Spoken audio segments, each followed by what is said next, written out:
Hello everyone, welcome back to my channel anime lover UK पे आप सभी का स्वागत है। जैसा कि हमें पिछले पार्ट में बताया गया था, जियान कंपटीशन में पार्टिसिपेट करती है और वो सेकंड प्लेस पे आती है, लेकिन लियाओ इससे खुश नहीं होता। लियाओ कहता है ये बिल्कुल भी सही नहीं है, जियान को दूसरे नंबर पे नहीं होना चाहिए था, उसे फर्स्ट नंबर पे होना चाहिए था। चैप्टर 37 की स्टार्टिंग करते हैं। लियाओ कहता है जाहिर सी बात है, जियान शियायू उसको दूसरे प्लेस पे नहीं बल्कि फर्स्ट प्लेस पे होना चाहिए था। जियान कहती है क्या लियाओ लियू रुक को आकर्षित करने के लिए बकवास कर रहा है। पीछे से देखती रहती है जियान उसे। ओ ये इतना बेशर्म लड़का है। फिर हमें दिखाया जाता है जो कंपटीशन मैनेजमेंट गर्ल होती है वो कहती है प्लीज़ सर शांत हो जाए। फिर वो लेडी कहती है कि मिस जियान का उत्तर वास्तव में बेहतर था। फिर वो लेडी अपने हाथ में स्क्रॉल लेते हुए कहती है लेकिन आप ज़रा इनकी हैंड राइटिंग देखिए। प्लीज़ आज सभी इस स्क्रॉल में एक नज़र देखिए। और हमें दिखाया जाता है जो जियान ने लिखा था।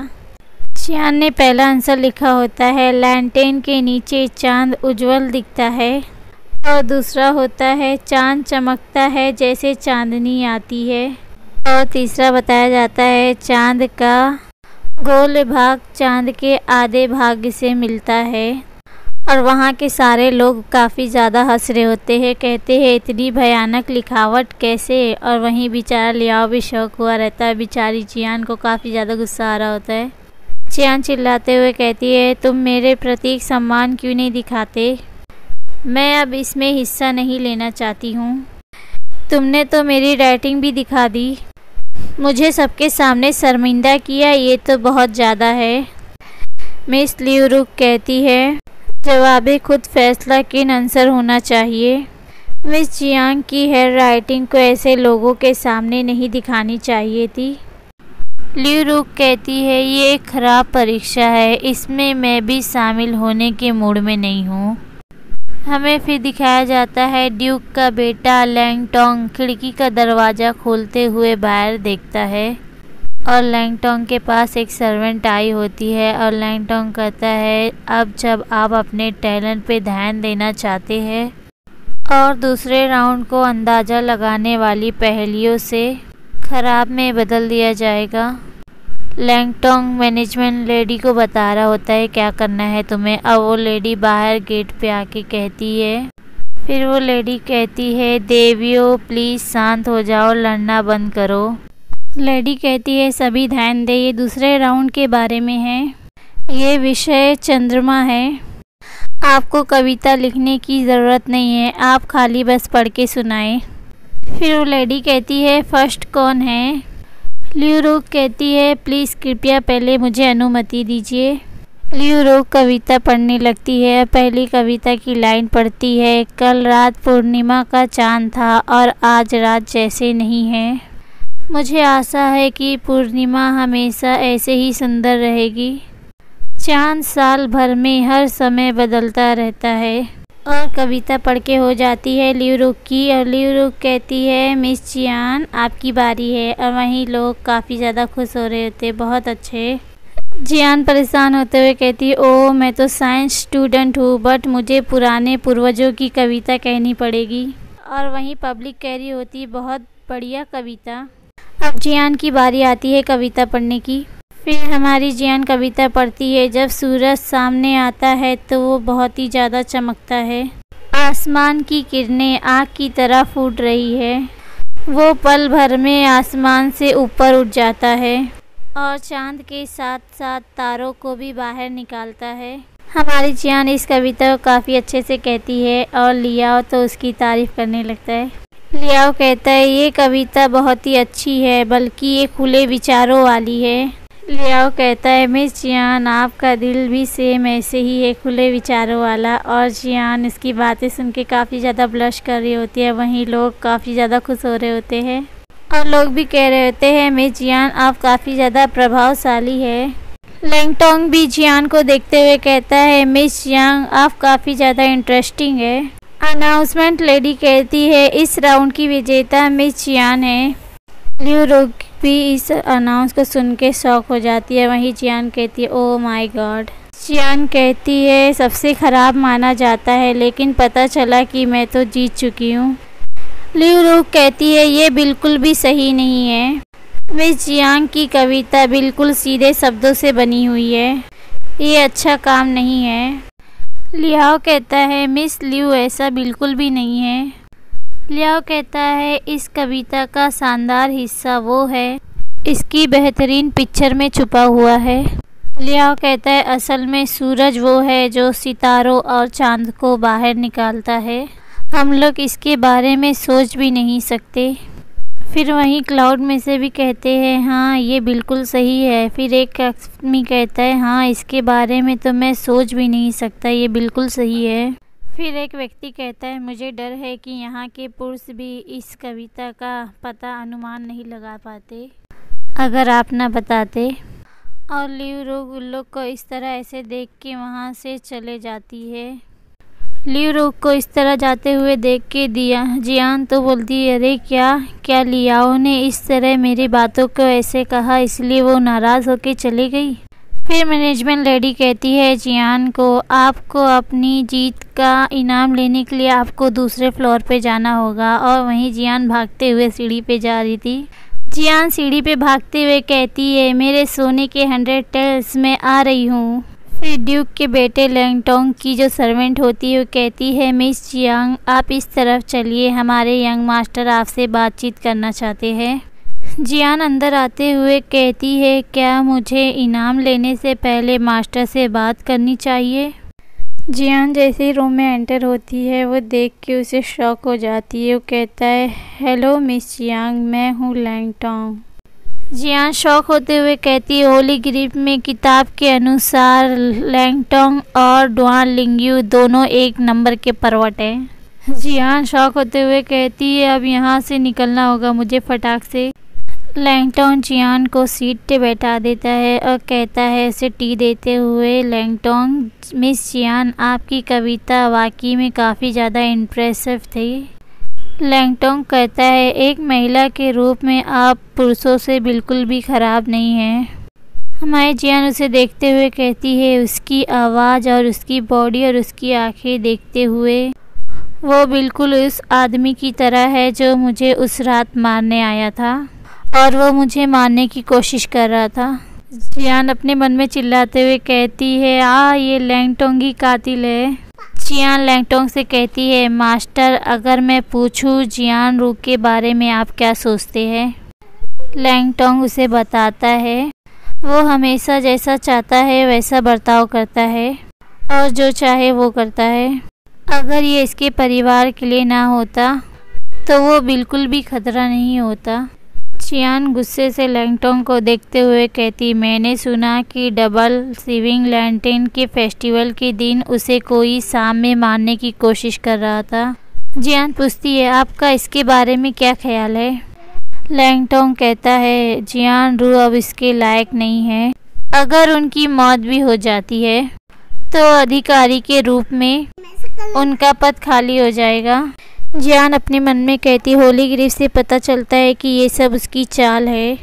अगर मैं मर गया तो मेरे भाई मेरे सीट के लिए लड़ेंगे ताकि फादर के दुश्मनों को हमारे परिवार को नष्ट करने का मौका मिल सके। जियांग लैंगटोंग को कहती है ऐसा बिल्कुल भी नहीं है, जियांग परिवार एक साथ एकजुट रहता है। जियान कहती भले ही जियान रू की मृत्यु हो जाए उसके भाई उत्तराधिकारी के रूप में उसके पद के लिए कभी नहीं लड़ेंगे। लैंगटोंग भी कहता है चलिए बेट लगाए। लैंगटोंग कहता है देखते हैं उनके भाई इस पद के लिए लड़ेंगे या नहीं। जियान वहाँ से उठते हुए लैंगटोंग को कहती मैं किसी दूसरे की ज़िंदगी पर बेट लगाना पसंद नहीं करती। जियान कहती है वो शैतान इस शर्त को मारने के लिए मुझे कैसे मारने की कोशिश कर सकता है। लैंगटोंग जियान के सामने आके खड़ा हो जाता है और कहता है मिस जियांग आप कहाँ जा रही है। जियान कहती क्या तुम मुझे यहाँ कंट्रोल करने वाले हो। लैंगटोंग जियान से कहता है तुम होशियार हो, मुझे डर है कि आप जाकर जियान फैमिली को हमारी बातचीत के बारे में बता देंगे। लैंगटोंग जियान से कहता है, आप कुछ दिन मेरे घर क्यों नहीं रुकते? क्या ये देखना इंटरेस्टिंग नहीं है कि चीज़ें कैसे जाएगी और बाजी कौन मारेगा? जियान उसकी बातों को सुन के काफ़ी ज़्यादा गुस्सा हो जाती है और जो फ्रेगनेंस बाउल होता है उसे हाथ मार के उसकी तरफ फेंक देती है और कहती है चिल्लाते हुए, तुम नर्क में जाओ। लैंगटोंग मुस्कुराते हुए कहता है, वाह, मुझे नहीं पता था कि तुम लड़ सकते हो। जियान लैंगटोंग को काफ़ी गुस्से में कहती है, मेरे रास्ते से हट जाओ वरना मैं तुम पे कोई भी दया नहीं दिखाऊंगी। लैंगटोंग कहता है, मैं जियान, अब आप मेरे साथ है, आप कभी भी दूर नहीं हो सकती। तभी जियान भागते हुए बालकनी की तरफ जाती है और चिल्लाते हुए कहती है, मास्टर मेरी मदद करे, वो मुझे हैरेस करना चाहता है। और लैंगटोंग भी उसे ऐसे करते हुए देख रहा था। फिर काफ़ी ज़्यादा क्लाउड में से एक आदमी कहता है, उसके घूंघट की वजह से मैं उसका चेहरा नहीं देख सकता, क्या मेरी नज़र उसे देख नहीं सकती? लियाओ जियान की बातों को सुनते हुए काफ़ी ज़्यादा उसे गुस्सा आ रहा होता है। हाँ, अब मोटू भी कहता है कि यहाँ तक के मास्टर भी उसे पसंद करते हैं। मोटू कहता है, मुझे यकीन है कि वो बहुत ही ज़्यादा ब्यूटीफुल है। और लोगों की बात सुन के लियाओ को काफ़ी ज़्यादा इरिटेशन हो रही होती है। जियान काफ़ी ज़्यादा स्टाइल में खड़े होके कहती है, अगर जो भी मेरी मदद करेगा मैं उससे शादी करूँगी। जियान जैसे ये बात को ख़त्म करती है, लोगों की भीड़ जियान की तरफ दौड़ते हुए जाती है और कोई कहता है, मेरी स्वीट हार्ट, कोई कहता है, मिस डरो मत, आप रुकिए वहीं, हम आ रहे आपकी मदद के लिए। और लियाओ ये सब देख के काफ़ी ज़्यादा शॉक और साथ ही में जियान भी। तभी लियाओ पैर उठाते हुए अपनी मार्शल आर्ट का यूज़ करते हुए लोग के ऊपर से उड़ के जाने लगता है और कोई कहता है, उससे बचो, ओ माय गॉड, ये तो उड़ सकता है। लियाओ उड़ते हुए डायरेक्ट जियान के पास आता है। उसे लैंगटोंग भी देख के शॉक हो जाता है और डायरेक्ट लियाओ जियान के पास उतरता है और उसकी कमर में हाथ डाल के उसे पकड़ लेता है। लियाओ अपनी मार्शल आर्ट से उड़ाते हुए जियान को बालकनी से नीचे लेके उतर जाता है और जियान भी उसे देखती रह जाती है।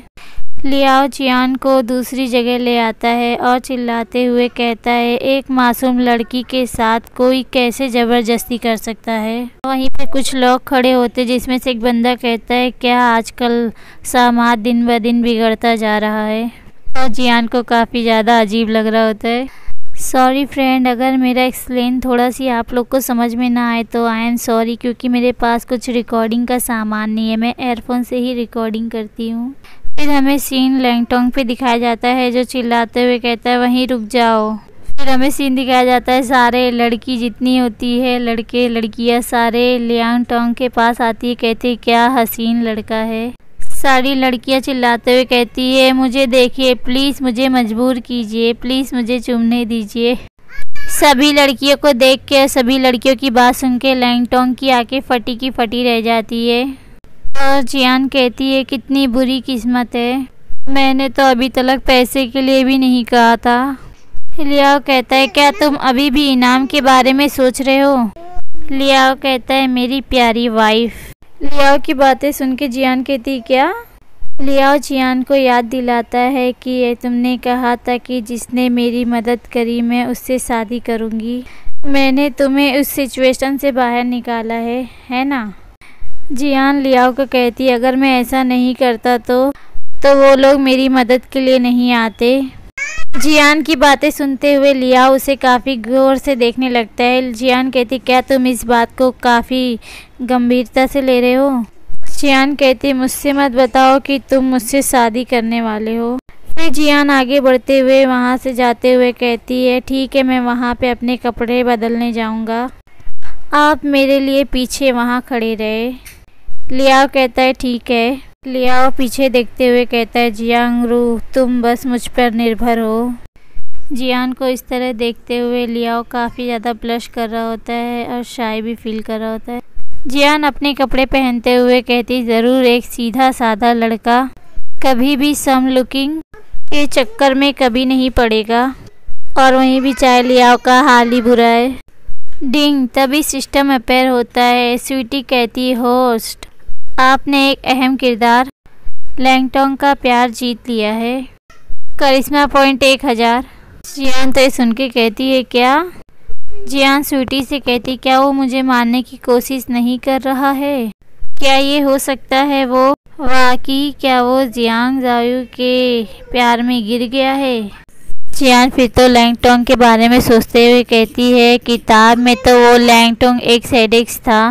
और जियान अपने हाथ में लड़कियों के कॉस्ट्यूम पकड़े रहती है और कहती है कि अब से मैं अपने आप को बचाने के लिए लड़कियों के कपड़े कभी नहीं पहनूंगा।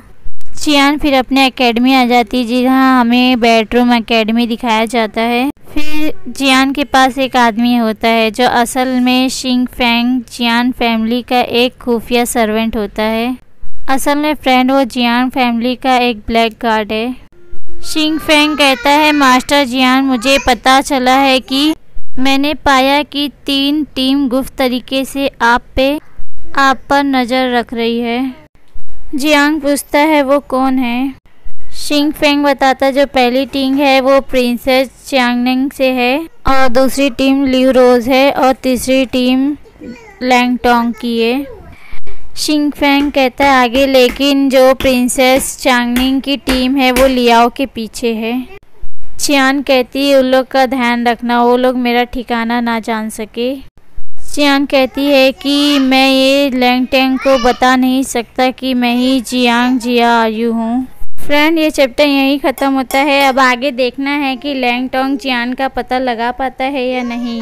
Bye friend.